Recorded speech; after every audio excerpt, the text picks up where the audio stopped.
Hello and welcome to Mixology Kids. Thank you for checking out our how-to video and thank you for being a valued subscriber. Today we're going to learn about the gin and juice.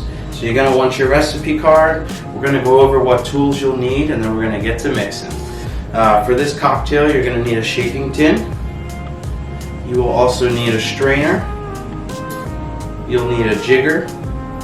And you want to make sure you have your ice ready. Our recommended gin for this cocktail, the gin and juice, is going to be Waterloo No. 9. This is from Texas.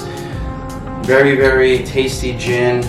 Really good for cocktails. It's bright and we just love it. It has awesome lavender notes to it, and it's going to play with the rosemary, the cinnamon toasted almonds, which you also have in your box. And you should have your pineapple syrup as well as your guava syrup and your fresh pressed lemon juice. And here we go. Let's start making the cocktail. So remember, we're always going to build the cocktail in the small shaking tin, and we're always going to add ice last. We don't want the cocktail to dilute while we're making it. So we'll start with 2 ounces of the Waterloo gin. That'll be to the top of the jigger. It's definitely important to measure appropriately because the ingredients are specified for balance in this cocktail. If you go a little bit over on whether it's the spirit or the syrups or the citrus, it could really throw the cocktail off. Next we're going to do 3/4 ounce of pineapple syrup.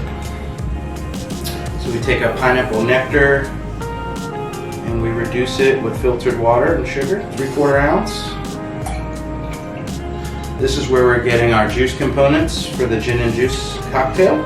It'll be the pineapple as well as the guava. So we're going to do equal parts with the guava syrup. This will be 3/4 ounce as well.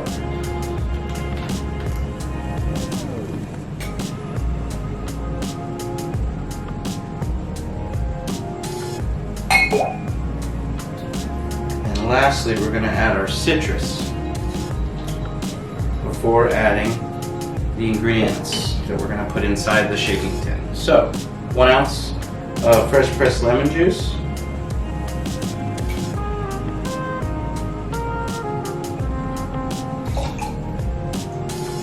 voila.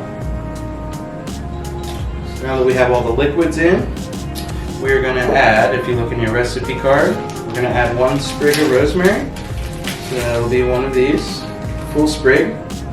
If it doesn't fit all the way in, you can bend a little bit, but we do want it inside the shaking tin like this. And we're going to add 1 cinnamon toasted almond. We'll leave these around because we're also going to be using that for garnish. This is going to infuse in the cocktail while we shake it.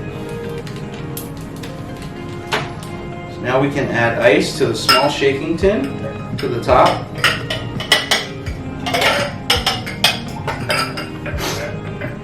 And we're going to seal the shaking tin with our large shaker.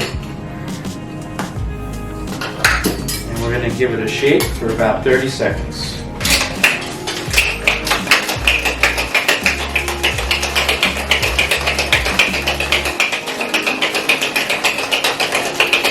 You can shake with 2 hands. You can also shake with 1 hand. Just always remember to keep it sealed. Alright. Giving it a nice hard shake is going to infuse that rosemary. You can get it and smell it right from the shaking tin. Smell the rosemary, and the cinnamon's going to come in, the toasted almond flavor as well. So we're going to strain this over new ice into a rocks glass.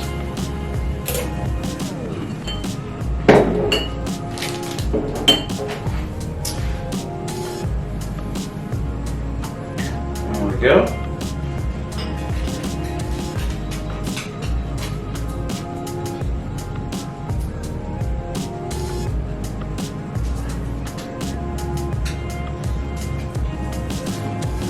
Perfect.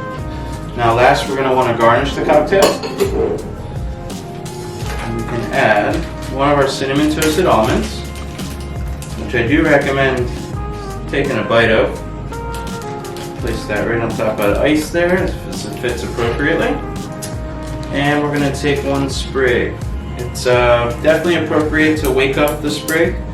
Herbs have small microfiber hairs. on them, and if you just kind of hit them, it'll stand them up and it'll bring out a bigger bloom of the rosemary. And you can even do it around the glass. It leaves trace aroma. We're going to add this in. If you find that your glass is too tall or too short, you can always trim these. I'd like it to come down a little bit more, so I'm going to trim it a bit. I'm going to place that there. And here you have the gin and juice. Cheers, and thanks again for being a valued subscriber.